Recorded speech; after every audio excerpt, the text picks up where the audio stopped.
Voltamos para anunciar mais uma super aula de hoje. É a vez de Química, com o professor Matheus, que vai falar sobre a água. É com você, professor.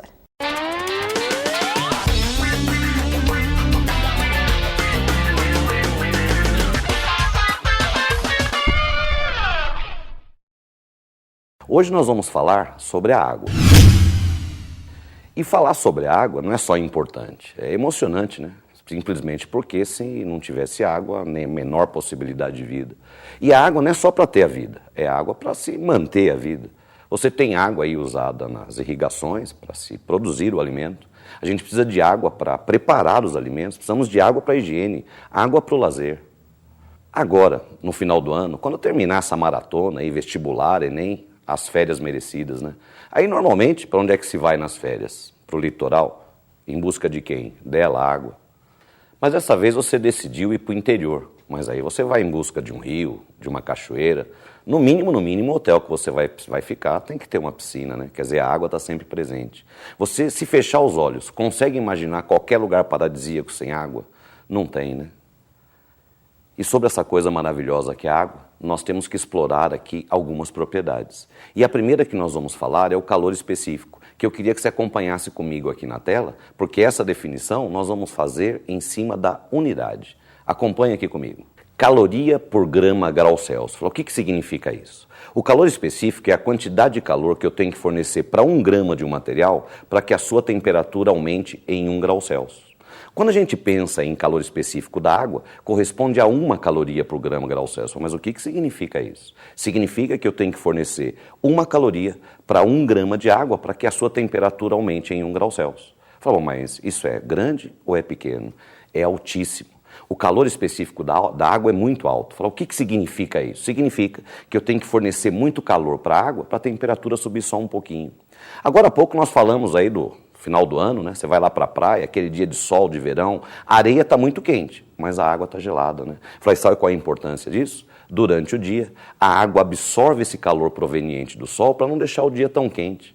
E à noite, quando o sol se põe, esse calor é liberado para deixar a noite um pouquinho mais quente, quer dizer, em função desse alto calor específico, a função aí da água, uma das grandes funções dela, é controlar aí a temperatura do globo. Nós temos uma experiência para mostrar esse alto calor específico da água, que é um experimento bem simples. Eu queria que você me acompanhasse aqui.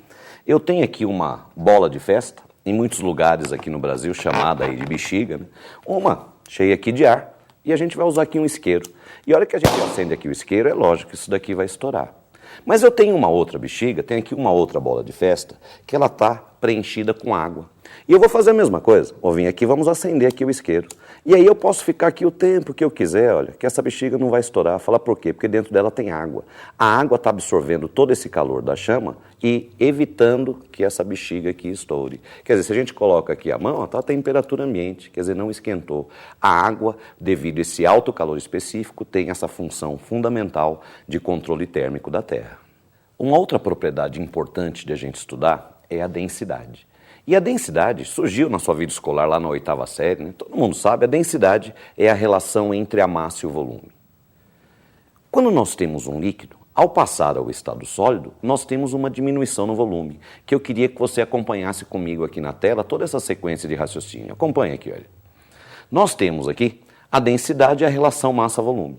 No líquido, as moléculas têm uma certa distância uma das outras, né? Quando passa ao estado sólido, elas se aproximam.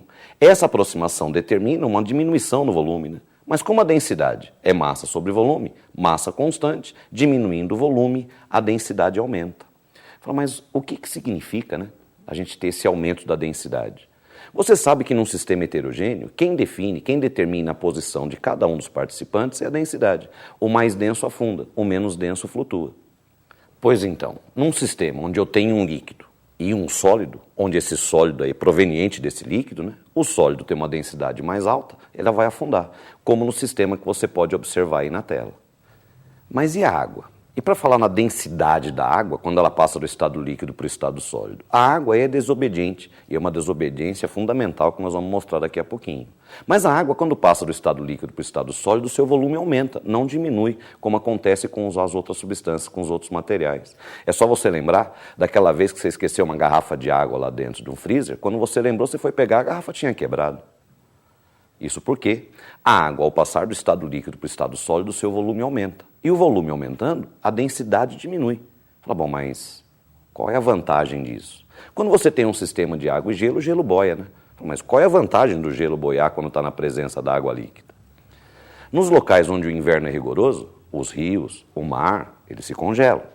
Só que quando chega o verão, com o aumento da temperatura, esse gelo está na superfície, vai absorvendo energia aí proveniente aí do sol, esse gelo derrete e volta tudo ao normal. Mas e se a água não fosse desobediente? Quer dizer, se ela fosse regra geral, ao passar do estado líquido para o estado sólido, ela aumentaria a sua densidade. Aumentando a densidade, afundaria. Então, nesses locais onde o inverno é rigoroso, ao chegar aí o inverno, essa água ia congelar e ia afundar. Só que quando viesse o verão, os raios solares não iam conseguir atingir esse gelo lá no fundo, quer dizer, não ia derreter. Aí no inverno seguinte, ia congelar mais água, que ia se afundar, ia se juntar com o gelo formado aí no inverno anterior. E sabe qual é a expectativa? É que todo o oceano seria congelado, quer dizer, estaria aí comprometendo toda a vida aqui na Terra. Mas como é que a água chega aí na sua casa, nessa forma tão nobre, né, límpida, completamente desinfetada, em totais condições de uso? Nós temos que falar aí no tratamento da água. Só que antes de falar no tratamento da água, eu queria falar no tratamento de esgoto. Nós temos que começar aqui falando no tratamento de esgoto. E o esgoto, quando chega na estação, a primeira coisa que acontece é ele passar por uma grade metálica, como você observa aí na tela. Olha. Nessa grade metálica ficam retidos sólidos maiores, como plástico, papel, que tomara seja levado a um local aí correto para serem reciclados. Em seguida, como você vai acompanhando aí comigo, a água passa por dentro de uma caixa de areia, e aí ela passa lentamente, que é para ficar retidos sólidos menores, aqueles que conseguiram passar pelo gradeamento. Qualquer esquema que se arme que permita a retenção de uma substância sólida é uma filtração. Quando a gente pensa em filtração, na nossa cabeça já vem lá funil, papel de filtro, mas olha só, tanto no gradeamento como na caixa de areia, houve a retenção de sólido. Então os dois procedimentos são chamados aí de filtração. Depois disso, a água é transferida para um tanque, como você pode observar aí comigo, essa água fica descansando para que sólidos que não foram retidos nos dois primeiros procedimentos sedimentem. Esse sedimento é chamado de lodo de esgoto, que é riquíssimo em matéria orgânica. Esse lodo de esgoto pode ser levado a um biodigestor, digestão feita por agentes biológicos, na ausência de oxigênio, quer dizer, é a digestão anaeróbia. E aí, nessa digestão, são produzidas várias substâncias. A mais importante é o que é chamado de gás metano, que quando vem lá do petróleo, ele é conhecido como gás natural. Retirado daqui, ele é chamado de biogás, então gás ou lixo. Mas aí, em seguida, essa água vai ser transferida para um outro tanque e nessa água agora, nós temos aí muita matéria orgânica dissolvida. Para isso, para a gente decompor essa matéria orgânica, agora nós temos que ter oxigênio, quer dizer, uma decomposição aeróbia. E nesse caso, nós temos vários métodos, um deles é trabalhar com hélices, com pás enormes que ficam agitando essa água para captar o oxigênio aí do ar para ter essa decomposição. Agora, nós temos água quase pronta. Agora é que nós passamos a chamar mesmo de tratamento da água. Você acredita que com todos os procedimentos anteriores ainda tem sólido em suspensão nessa água? Agora, nós temos que adicionar aí algumas substâncias para retirar esses pequenos sólidos. As substâncias que são adicionadas são o sulfato de alumínio e o hidróxido de cálcio, como você acompanha comigo aí na tela. Nós temos uma reação química acontecendo. Essa reação entre sulfato de alumínio e hidróxido de cálcio produz o sulfato de cálcio, que é um sólido que tem a densidade bastante grande e ele vai sedimentar rapidamente, levando vários sólidos que estão em suspensão. Mas a maior finalidade dessa reação é a outra substância produzida, que é o hidróxido de alumínio, AlOH3. Um sólido gelatinoso, que também vai sedimentar, mas ele vai vagarosamente. E em todo esse percurso no interior da água, sólidos que estavam em suspensão vão grudando nesse gel. A hora que chega lá embaixo, você tem esse gel cheio de sólidos grudados a ele. Formam-se aí flocos, por isso que esse método é chamado de floculação. Agora a água está quase pronta. Nós precisamos desinfetar a água. Então agora nós chegamos na desinfecção. E aí essa água vai ser levada aí um pouquinho para fazer uma análise, para a gente conseguir identificar que tipo de micro-organismo é que está instalado aí. Você sabia que um organismo vivo, ele vive numa faixa muito estreita de pH? Então um dos recursos que a gente tem para matar esses organismos é fazendo mudanças no pH. Feita a análise da água, se o organismo que está instalado nessa água for mais sensível a meio ácido, ela vai ser tratada com um cloro gasoso, como você pode acompanhar comigo essa reação aí na tela. O cloro gasoso, em contato com a água, forma HCl e HClO. HCl é um ácido forte, por isso que eu já deixei ele totalmente ionizado. Esse H+ aí em água garante para a gente a solução ácida, quer dizer, diminuímos o pH. E nunca é demais lembrar que o H+ é só uma forma cômoda, né, de representar o H3O+. Mas e se por acaso esses organismos vivos forem mais sensíveis a meio básico? Nesse caso, é adicionado o hipoclorito de sódio, que é a próxima tela que você acompanha aí, olha. O NaClO, composto iônico, sólido nas condições ambientes e bastante solúvel em água. Ao ser dissolvido, a dissociação iônica, né? O Na+ e o ClO- aí se separam. Mas o ClO-, que é esse ânion que é chamado de hipoclorito, ele tem uma propriedade que ele consegue quebrar uma certa quantidade de moléculas de água que estão ao seu redor, que é a chamada reação de hidrólise. O ClO-, quebrando moléculas de água, forma o HClO, que é um ácido fraquinho, e o OH-. Esse OH- em solução é que garante aí pra gente um meio básico. Essa mudança do pH, a adição de cloro diminuindo o pH, ou a adição do hipoclorito de sódio aumentando o pH, mata uma boa parte dos micro-organismos, mas não matam todos não. Quem faz o resto do serviço é esse ânion hipoclorito. O hipoclorito, ele é permeável à membrana desses organismos, quer dizer, conseguem ganhar o interior desses micro-organismos, lá acontecem algumas reações, levando-os à morte. Então, cuidado. O bactericida não é o cloro, o bactericida é o hipoclorito, é uma substância que o cloro está participando aí da fórmula. Aí, nesse momento, na desinfecção, tanto no caso do cloro como no caso do hipoclorito, é colocado quantidades excessivas para matar não só os micro-organismos que estão instalados aí, mas todos os organismos vivos que vão ser encontrados em todo o percurso até essa água chegar à sua casa. Agora que você viu que todo esse trabalho, né? Desde o esgoto, tem que passar pelo gradeamento, caixa de areia, depois deixa lá descansando para tirar o lodo de esgoto, oxigênio para decompor matéria orgânica, floculação, desinfecção, essa água sai, chega na sua casa. E depois de todo esse trabalho, você vai ter a coragem de abrir a torneira e deixar essa água escorrer aí para o esgoto novamente, sem nenhum uso. Nós não podemos fazer isso, né? Aliás, nós não temos o direito de fazer isso. E nós temos o dever de passar aí para as nossas próximas gerações, nossos filhos, nossos netos, nossos bisnetos, esse recurso que nós estamos usando aqui em abundância.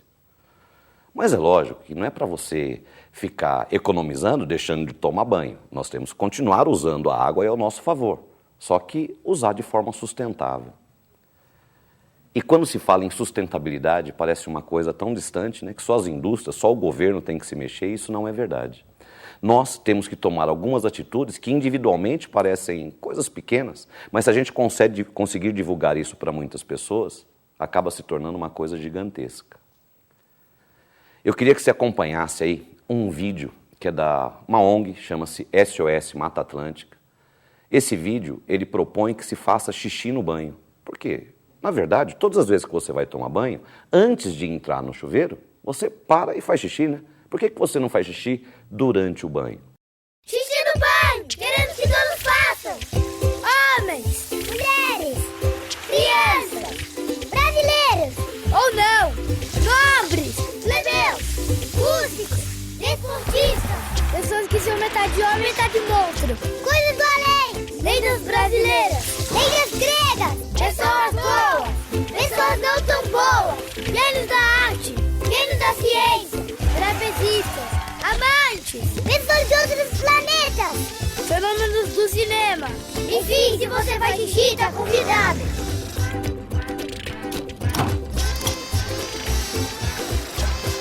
Faça xixi no banho. Ajude a Mata Atlântica. É isso aí, né? Xixi no banho. Você viu que uma pessoa, se fizer xixi no banho, vai economizar aí aproximadamente 4.000 litros de água por ano. Mas 4.000 litros de água não é nada, é verdade. 4 mil litros não é nada para uma pessoa. Mas nós que estamos falando aqui para mais de 20 mil pessoas, se você começar a partir de hoje, só nós que nós estamos aqui nos falando, a fazer xixi no banho, em um ano, fazendo aqui essa multiplicação que você acompanha aqui no vídeo, olha, 4.380 vezes 20 mil, aí nós já economizamos mais de 87 milhões de litros d'água. Só que a gente não pode deixar essas ações só para a gente, né? Temos que espalhar. Se você falar para mais 4 pessoas, os 87 milhões e 600 mil litros vezes 4, nós chegamos aqui a mais de 350 milhões de litros d'água economizados. Então você vê que pequenas ações, né, que parecem nada, se a gente conseguir divulgar isso, isso torna uma coisa grandiosa. Sustentabilidade, palavra da moda, né? Só que quando se fala em sustentabilidade, a gente acha que só as grandes empresas e o governo têm responsabilidade nisso, e na verdade não é. Essas pequenas ações, que se você conseguir imaginar alguma, espalhe para tornar aqui o planeta muito melhor.